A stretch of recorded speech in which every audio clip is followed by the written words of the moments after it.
Hi guys, welcome back my YouTube channel. Praveen Pagadala ఈ యొక్క pastor గురించి చాలా వీడియోస్ అనేవి వైరల్ అవుతున్నాయి. వచ్చిన మనందరికీ కూడా తెలిసిందే. అప్పుడు ఎందుకు చేయలేదు అని అంటే మాత్రం ఎటువంటి ఎవిడెన్సెస్ అనేవి లేవు కదా.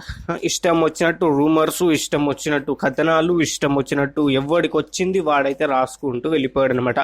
కానీ ఆ పాస్టర్లు ఏవైతే ఉన్నారో ఇప్పుడు ఉన్నటువంటి పాస్టర్లు వాళ్ళు ఇష్టం వచ్చినట్టు హిందువుల మీద తోయడానికి కావచ్చు, డిఫరెంట్ కైండ్ ఆఫ్ వేస్లో కావచ్చు, ఇష్టం వచ్చినట్టు చేశారు. ఏదైనా ఒక ఎవిడెన్స్ అనేది ఉండాలి. ఏదైనా ఇప్పుడు పోలీసులో ఏదో ఒక ఇన్సిడెంట్ అనేది జరిగింది, ఇట్లా జరిగింది అట్లా జరిగింది అని చెప్తారు కదా. దానికి అంటూ ఒక రీజన్ అనేది వచ్చిన తర్వాత వీడియో చేద్దామని చెప్పేసి ఆగానమాట. ఎందుకంటే మాత్రం ప్రాపర్ జస్టిఫికేషన్ అనేది అక్కడ కనిపించాలి. అది నిజంగా హత్య కాదా అనేటువంటి కంప్లీట్గా మనం చూసుకున్నట్లయితే దానికి సంబంధించినటువంటి వివరాలు అనేవి ఉన్నప్పుడే మనమైతే రైట్ అనేది ఏదైతే ఉందో మనమైతే మాట్లాడగలుగుతాం. ధర్మం ఏదైతే ఉందో దాని అయితే మనం మాట్లాడగలుగుతాం. అందుకని చెప్పేసి నేను ఇన్ని రోజులైతే ఆగడం అయితే జరిగిందని చెప్పుకోవచ్చు. ఫస్ట్ ఆఫ్ ఆల్ ఈ ప్రవీణ్ పగడాల ఒక మంచి పాస్టర్ మనకి ఆంధ్రప్రదేశ్లో ఉంటాడనమాట. ఈ యొక్క పాస్టర్ నెక్స్ట్ లెవెల్లో అయితే హైందవం మీద కావచ్చు, హిందూ సమాజం మీద కావచ్చు దుమ్మెత్తిపోయడంలో నెంబర్ 1 పాస్టర్. ఇప్పుడు ఉన్నటువంటి పాస్టర్లోకి వెళ్ళా మంచి స్థాయిలో ఉన్నటువంటి పాస్టర్. అదేవిధంగా చూసుకున్నట్లయితే మానవత్వం అంటే లైక్ ఒక మంచి మార్గంలో కూడా ఈయన సంబంధించినటువంటి స్పీచెస్ కావచ్చు అన్నీ కూడా ఉంటాయని చెప్పుకోవచ్చు. అయితే ఈ ఇప్పుడున్నటువంటి ఈయన అంటే లైక్ ఈయనకు యాక్సిడెంట్ అయ్యి ఒక చోట అయితే దొరకడం అయితే జరిగిందని చెప్పుకోవచ్చు. అర్థమైందా? ఈ విధంగా బండి మీదకి వెళ్ళి కింద పడిపోయి యాక్సిడెంట్ జరిగిందని చెప్పేసి కథనాలన్నీ కూడా మనకైతే ఫస్ట్ రావడం అనేది జరిగింది. ఆ కథనాల తర్వాత డిఫరెంట్ టైప్ అయిన యాంగిల్స్ క్రైస్తవులు వాళ్ళు చేసినటువంటి లొల్లి ఏదైతే ఉందో అదిగా నెక్స్ట్ లెవెల్ అబ్బా. నాకంటే మీకే తెలుసు. ఇష్టం వచ్చినట్టు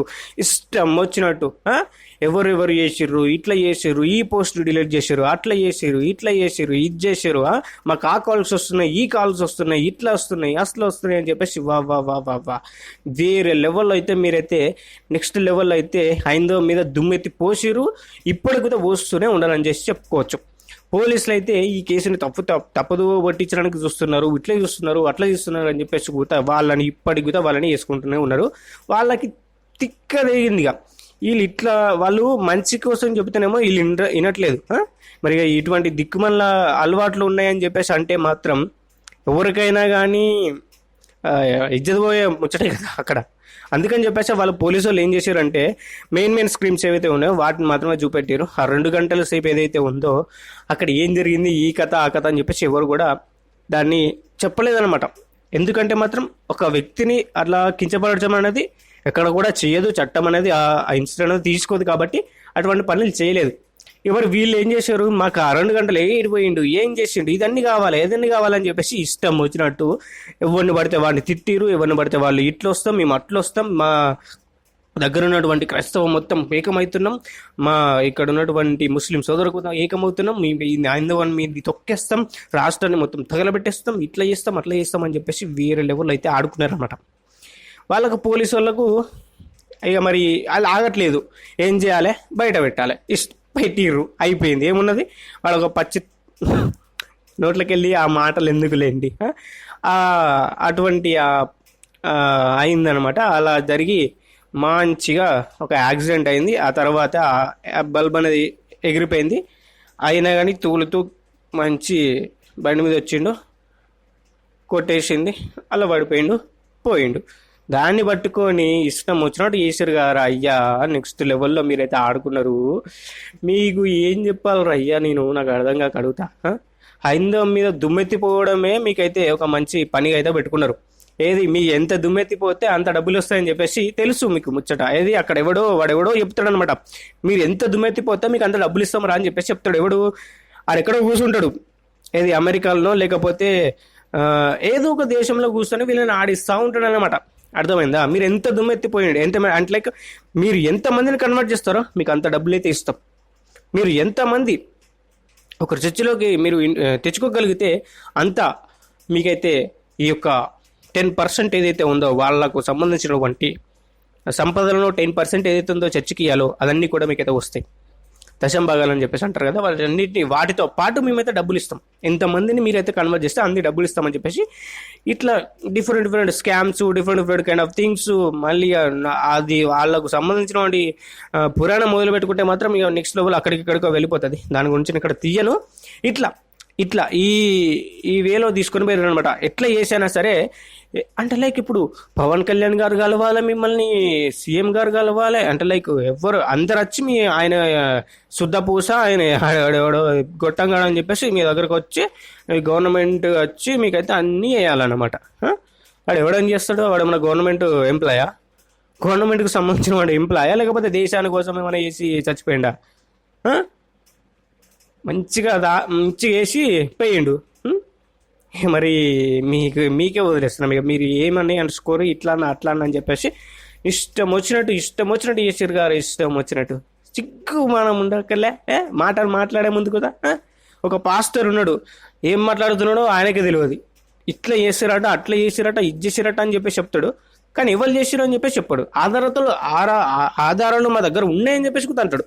అవి ఎవ్విరా అంటే మాత్రం లేవు, చేతులు ఎత్తేస్తారు. అంతే ఉంటుంది. మీ ఇష్టం వచ్చినట్టు మాట్లాడుతారు అయ్యా, ఇష్టం వచ్చినట్టు. ఏమరా నాకు అర్థంగా అడుగుతా, మీకు అంతగానం అది ఉంటే మంచిగా ఇప్పుడు హైందవాన్ని తొక్కాలని చూసినప్పుడే ఎవరిదో ఒక చెయ్యి అనేది లేస్తుంది.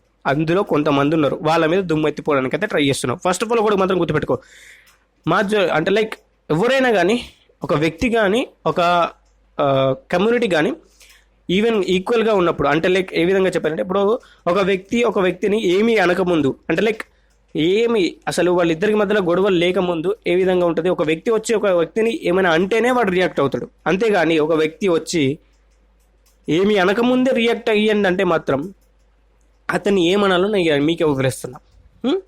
మా పని ఏదో మేము చేసుకుంటున్నాం, మా హిందువులు ఏదో మా పని ఏదో మేము చేసుకుంటున్నాం, అది చేసుకుంటాం, ఇది చేసుకుంటాం అని చెప్పేసి అంటకుదా.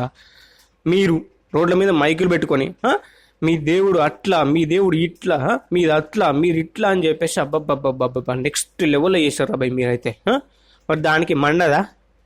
మండింది. మేమైతే తిరగబడుతున్నాం కాబట్టి మీరైతే ఎవరు పడితే వాళ్ళ మీద దుమ్ము ఎత్తిపోయాలి. ఏదో ఒక శవం దొరికిన తర్వాత దాన్ని వాడుకొని ఇష్టం వచ్చినట్టు వేయాలి. గివ్వా నాకు అర్థం కాక అడుగుతా. ఏ సమాజంలో ఉన్నారా? ఇంకా 2025లోకి వచ్చినాం రా, అయినా కూడా మతాన్ని దాన్ని పట్టుకొని దీన్ని పట్టుకొని పోతా అంటే ఎక్కడున్నారా నాకు అర్థం కాక అడుగుతా. మీకు డబ్బులు సంపాదించుకోవడానికి ఇంకో దారి దొరకలే? అమ్మా కేసును ఎక్కడ తప్పు పట్టించాలో అక్కడ తప్పు మీరే పట్టిస్తున్నారు గారా. ఈ క్రైస్తవులలో ఉన్నటువంటి ఉద్యమాన్ని లేపుతుంది మీరు గారా, నాకు అర్థం కాక అడుగుతా. వాళ్ళు ఏదో ఇప్పుడు ఒక అమాయకమైనటువంటి క్రైస్తవుడు మీరు చెప్పినటువంటి మాటలకు రెచ్చిపోయి మాట్లాడరా? మరి నిజాన్ని కప్పిపుచ్చి ఇష్టం వచ్చినట్టు మాట్లాడితే ఏందన్నట్టు నాకు అర్థం కాక అడుగుతా. ఆడు బ్రిటిష్ వాడు గట్టినే చేసిపోయాడు, ఇప్పుడు మీరు కదా కంటిన్యూ చేస్తున్నారు అంటే ఏందన్నట్టు నాకు అర్థం కాక అడుగుతా. నాకు మంచి మాటలు వస్తాయి. ఇక్కడతో ఈ వీడియో అనేది ఎండ్ చేస్తున్నా. ఎందుకు మాట్లాడలేదు అంటే మాత్రం అదే రీజన్. ఏదైనా ఒక కరెక్ట్ దానికి సంబంధించినటువంటి జస్టిఫికేషన్ ఉండాలి, ఏదైనా కరెక్ట్ రీజన్ ఉంటేనే మనం మాట్లాడగలుగుతాం. అంతేగాని ఇష్టం వచ్చినట్టు మనం మాట్లాడితే దానికి వాల్యూ అనేది ఉండదు. కాబట్టి నేనైతే ఈ ఇన్సిడెంట్ మీద అయితే మాట్లాడలేదు. అందుకని చెప్పేసి ఇన్ని రోజుల వరకు ఆగిన అంతే దానికి సంబంధించినటువంటి. ఇక మరి వీడియోకి అయితే ఇంతే గ్యాస్. ఇప్పుడు నచ్చితే ఒక లైక్ చేయండి, ఛానల్కి సబ్స్క్రైబ్ చేసుకోండి, పక్కన వచ్చిన బెల్ ఐకాన్ చేసి ఆల్ మీద టాప్ చేసుకోండి. Thank you for watching. Jai Hind, see you next, bye.